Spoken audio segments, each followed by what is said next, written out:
2008년 2월 10일 밤, 대한민국이 600년 동안 지켜온 게 단 한 명의 손에 의해 사라졌어. 그것도 그냥 라이터 하나로. 북보 제1호 숭례문. 대한민국에서 가장 오래된 목조 건물이 한 노인의 분노 하나에 전소됐어. 범인 이름은 최종기. 당시 나이 69. 근데 이 사람 그냥 우발적으로 저지른 게 아니야. 4개월 전부터 계획한 거야. 오늘은 그날 밤 정확히 무슨 일이 있었는지 처음부터 끝까지 다 파헤쳐 볼게.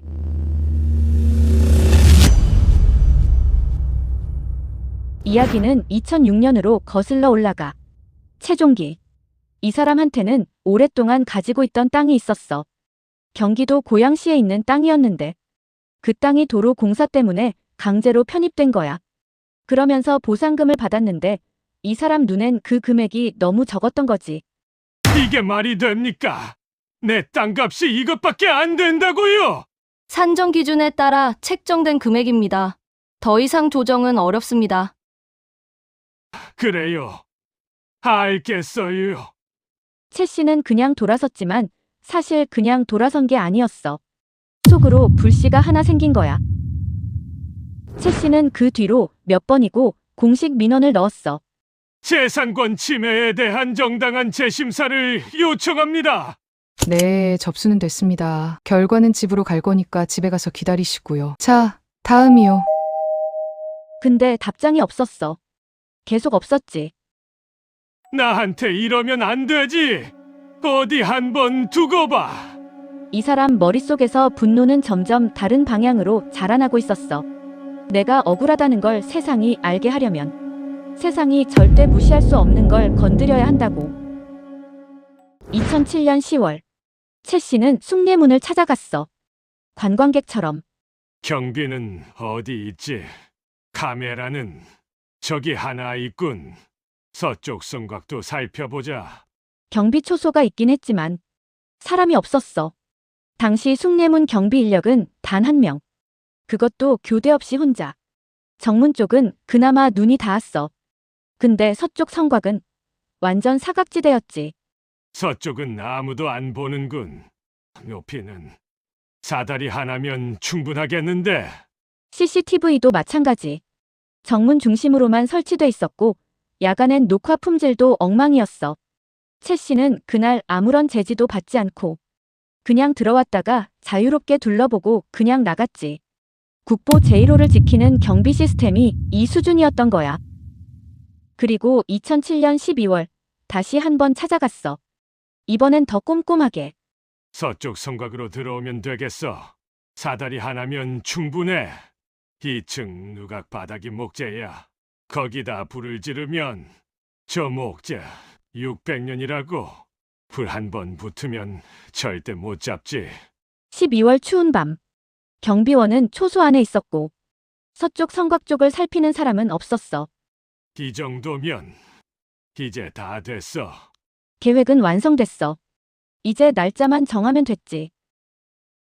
2008년 2월 10일. 최 씨는 움직였어. 가방 안엔 신어. 그리고 라이터 하나. 결국 실행하기로 마음먹은 거지. 오후 8시 40분경. 그는 숭례문 서쪽 성곽 아래 도착했어. 아무도 없어. 지금이야. 사다리를 타고 성곽을 넘어서 2층 누각 안으로 들어갔지. 도착했다. 600년 된 목재 바닥 위로 신어를 쏟아부었어. 자, 억울한 사람이 한 짓이야. 기억하라고. 라이터를 꺼내들었고 결국 저질렀지. 그리고 뒤도 돌아보지 않고 도망쳤어. 오후 8시 53분. 신고를 받은 소방대가 현장에 도착했어. 육안으로는 불꽃이 안 보입니다. 연기는 기미하게 납니다. 내부에서 새어나오는 것 같아요. 목조 건물이다. 내부 확인 먼저. 조심해서 진입해. 근데 들어가 보니까 상황이 심상치 않았어.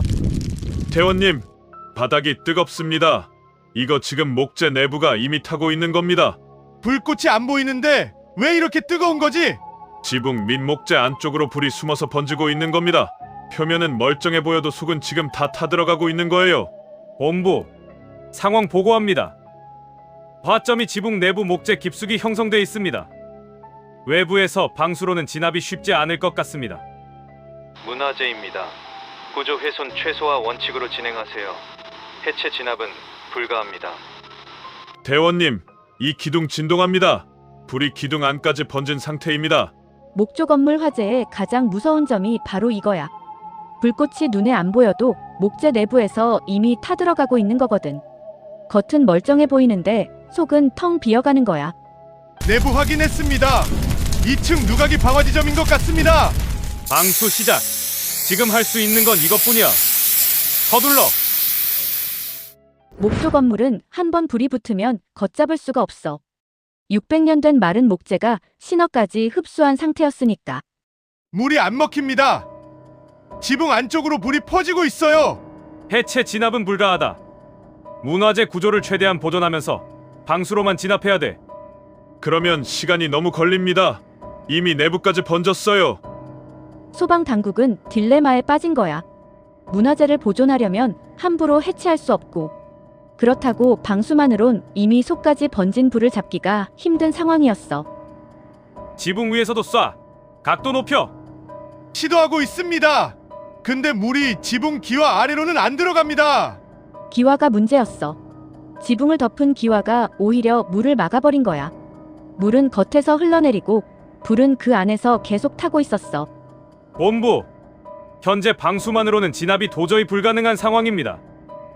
해체 진압 승인 재요청합니다. 문화재 청과 협의가 필요합니다. 대기하세요. 이 보세요. 지금 1분 1초가 급한 상황이라고요. 어서요. 승인은 오지 않았어. 그 사이에도 불은 멈추지 않았지. 할 수 있는 걸 다 해봤어. 근데 무리였지. 600년 된 목재는 이미 신호를 머금고 활활 타고 있었고, 소방대가 쏟아붓는 물은 그냥 표면을 타고 흘러내릴 뿐이었어. 진화 작업은 자정을 넘겼어. 2월 11일 오전 0시 47분. 조심해! 누각이 무너진다!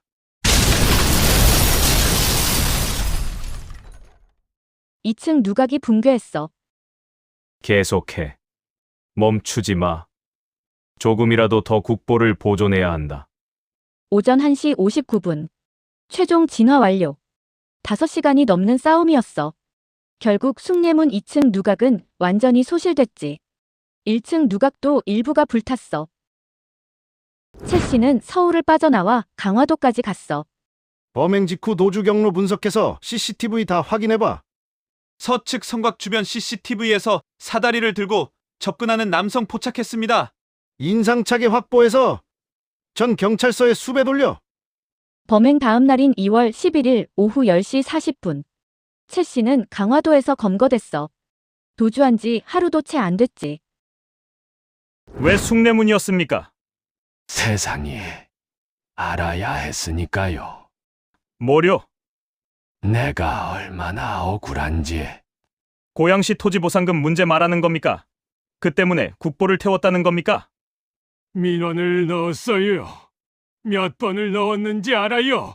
아무도 신경 안 썼단 말입니다. 아무도!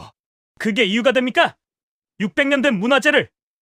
나도 그게 최선이라고 생각하진 않았어요.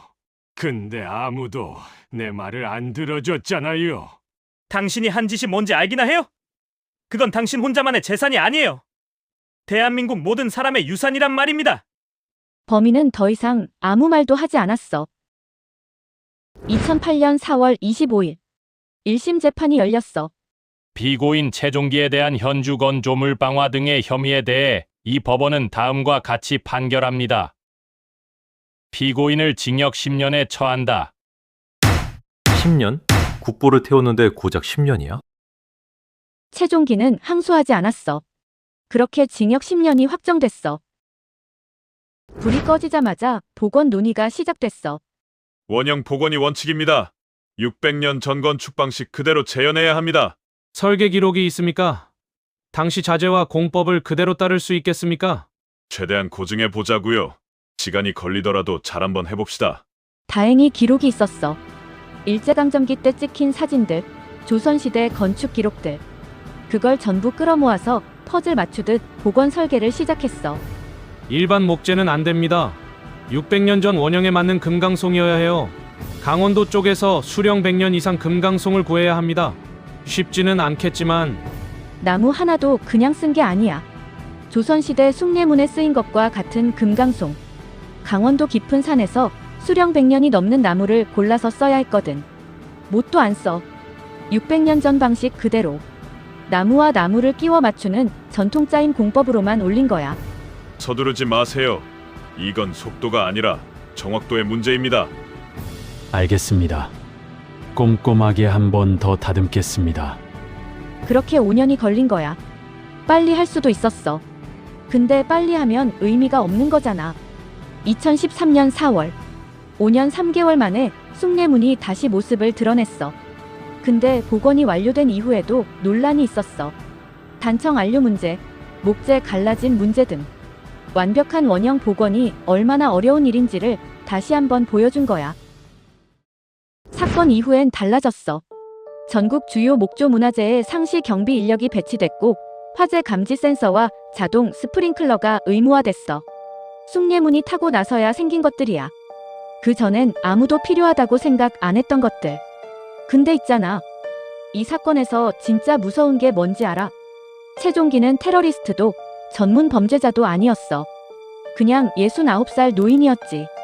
그리고 준비물이 이게 전부였어. 사다리 하나, 시너 하나, 라이터 하나. 그걸로 국보 제1호가 사라진 거야. 최종기의 선택은 어떤 이유로도 정당화될 수 없어. 개인의 억울함이 아무리 크다 해도 그건 수백만 명이 함께 가진 유산을 파괴할 권리가 될 수 없거든.